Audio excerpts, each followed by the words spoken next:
In the summer of 2025, the world had only one song on repeat. Across every chart and every billboard, one song was trending golden. It was the soundtrack of every party. It racked up over 500 million views, climbed to number one, and stayed there for 12 straight weeks, breaking a record untouched in the K-pop world since 1968. But this wasn't a story of overnight success. It was a story of rejection turned to redemption, of how one girl made lemonade from the sourest lemons life could offer. This is the story of Rummy. Rummy was the first female artist to surpass 1 billion YouTube views and won multiple MOBO awards. Everyone called her the biggest star on the planet. She just had this essence. When she jumped on a track, she had this energy that no one else had. She's relaxed but cool, edgy but fun, everything a pop star should be. Effortless swag and coolness paired with killer confidence but not arrogance. That plus her charisma, the way she carries herself. You can tell she was meant to be a global superstar. What the K-pop world didn't know was that she didn't become a sensation overnight. Rummy was only 3 years old when her mother died. She barely remembered her, just faint images of a smiling face that faded like a dream. Her father worked overseas as an oil engineer. He was gone for months at a time, sometimes even years. So when he married his wife's best friend, he believed he was giving his daughter the motherly care she needed. Her new stepmother, Joanna, was beautiful, slender, fair-skinned, and charming. At first, she pretended to love Rummy, but everything changed when Joanna had children of her own. By the time Rummy was 7, she was no longer treated like family but as a servant. Her bedroom was taken away and turned into a nursery for her baby stepsister, Celine. From that day on, Rummy slept in the kitchen, curled up beside the stove, listening to the hum of the refrigerator like a lullaby. 10 years passed. Joanna now had 3 daughters, and Rummy had become their maid. She cooked, cleaned, and served them all day. They took everything from her: her clothes, her books, her freedom.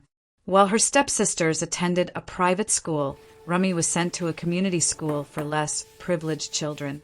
She was known as the kid who ate a crusted bread sandwich for lunch cause she didn't have money for proper food. Rummy was late to school every single day. In fact, she was the patron saint of lateness in her school. Every morning before school, she would wake her step-siblings, bathe them, prepare their breakfast and lunch, and make sure they had everything they needed for school. She would then make a long trek to her school. Sometimes, to make it on time, she had to run all the way. Already late, she would run to join her morning classes, math, English, chemistry, etc. Her name was always on the list for detention every single day. The second class was over, she would run like a bat out of hell to go home and make dinner for the rest of the family. Rummy's stepsisters adored K-pop. Every day after school, they would rush to the living room, sit cross-legged on the rug, and watch their favorite idols dance across the screen. Their favorite K-pop idols were Jungkook, Jimin, V, Lisa, Jennie, Rose, Jisoo, and Suga. They also watched K-pop Demon Hunters every weekend. Rummy wasn't allowed to join them. If she even dared to peep from the kitchen door, Joanna would shout, "Back to your chores. Lazy girls don't sit and watch TV." So while they watched, Rummy listened through the thin walls of the kitchen. She memorized the songs, every lyric, every beat. From the outside looking in, some may say it's just music.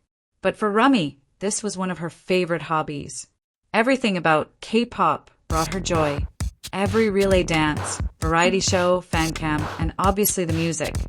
She is always excited to see every piece of content. So many groups, so many personalities, so much to discover. Old groups, new groups, soloists, bands. She wishes she had infinite time to learn all of them. She loved the energy and how dynamic the music is. In K-pop, the choreography formations, slash movements, plus the stage productions, outfits, etc. are very pleasing to the eyes. And that's what draws you in when you pass by a shop playing K-pop music videos or on TV. For Rummy, the biggest appeal of K-pop has always been that it offered something not found much in Western music. She loves the excessive or over-the-top element that K-pop embraces, and since its beginning, K-pop producers haven't been scared of experimenting. Red Velvet's Russian Roulette music video was one of her first introductions to K-pop, and it got her hooked. She loved when bold choices were taken in wardrobe/costumes, makeup, set design, and direction for music videos, art films, and concept photos alike. She was intrigued by the vibrant, pompous, and theatrical soundscapes. This stems from it being dominated by groups and dancing, as the music has to fit in memorable vocal or rap parts for every member. And because the groups need to have coordinated dance routines, and it's a lot more fun to dance to energetic music than ballads. Haha, there's a ton of variety in K-pop, and some groups even have a lot of metal music, like Dreamcatcher and Binary Heroes. But to Rummy, it seems that the largest portion is a mix between pop, EDM, and hip-hop. She had no singing lessons, no dance classes, just the rhythm of her heart, and the glimpses she caught on the TV. While her stepsisters watched idols, Rummy rehearsed in secret, singing softly as she washed dishes, using her mop handle as a microphone, and her reflection in the oven door as her audience. Sometimes her stepmother would hear her singing and laugh, mocking her voice and telling her she sounds like a duck. But she kept singing anyway, because deep down, she believed her voice was the only thing she truly owned. Joanna, her stepmother, ran a ghost kitchen from home, taking food orders online. But it was Rummy who cooked everything. Every day, she stood for hours over steaming pots and boiling oil, the scent of food clinging to her clothes, her skin burned by oil and heat.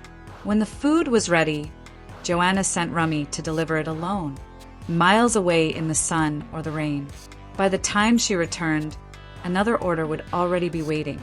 She was always tired and hungry, and yet every time she sang, something inside her came alive again.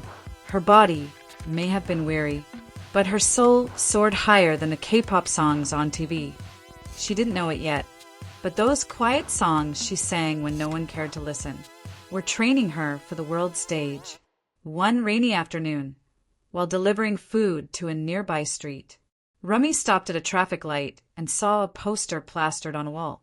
It was faded and wrinkled from the rain, but the words were clear enough to stop her in her tracks. K-pop star search. Open auditions this weekend. Her heart skipped. She stood there for a long moment, staring at the smiling idols on the poster. Something inside her whispered, maybe this is it. But almost as quickly another voice spoke. The one she'd heard her whole life. You're just a maid. You don't belong on a stage. She tore off a small corner of the poster and slipped it into her pocket, a secret piece of hope. That night, she hid in the kitchen, washing dishes long after everyone had gone to bed. And as the house fell silent, she began to sing. Her voice was low at first, but as she remembered the poster, it grew stronger, bolder, free. She imagined herself on that stage, the lights blinding, the crowd cheering. And for the first time in years, she smiled. The next morning, her stepmother found the torn corner of the poster in her apron pocket. So you want to sing now? Have you lost your mind? She laughed cruelly. Do you think anyone wants to see a kitchen girl on stage? Get back to work. And with that, she threw the piece of paper into the fire. Rummy stood still, her heart shattered. She cried and cried and cried till she couldn't. But in that moment, instead of despair, a quiet decision was made. One day you'll hear my song. And she meant every word of it. The days that followed were heavier than before. Joanna gave her extra chores, and her stepsisters mocked her every time she sang. Do you think you're a K-pop idol now? You sound like a broken radio. They laughed, but Rummy didn't stop. She began to use her deliveries as secret rehearsals, singing softly as she walked the long roads to customers' homes, her voice rising with every gust of wind. Even exhaustion couldn't quiet her anymore. On the morning of the auditions, Rummy finished cooking before sunrise. She stood by the window, watching the sky slowly turn gold. Her stepmother and stepsisters were still asleep. The whole house was silent. She looked at her reflection in the oven door. Tired eyes, flour on her cheek, hair messy and tangled. But behind the exhaustion, there was determination. She brushed her hair, applied lip gloss, and for the first time in her life she walked out for herself. The audition hall was packed when she arrived. Girls dressed in glitter, makeup sparkling under the lights. She looked down at her faded dress and calloused hands. It was exciting and nerve-wracking for her. She got strange glances. Someone actually laughed. Is she here to clean the stage? She wanted to run, but something stronger than fear kept her still. When her number was called, she stepped up to the mic, trembling. The judges barely looked up. Name? Rummy, she whispered. They exchanged glances.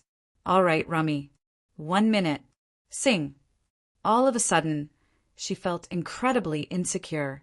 Her breathing increased, and she broke out in sweat.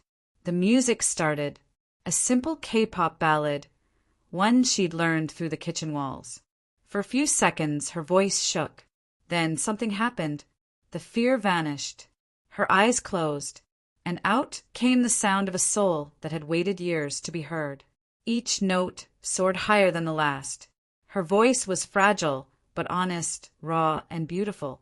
By the time she finished, the room was silent, one clap then another, until the hall erupted in applause.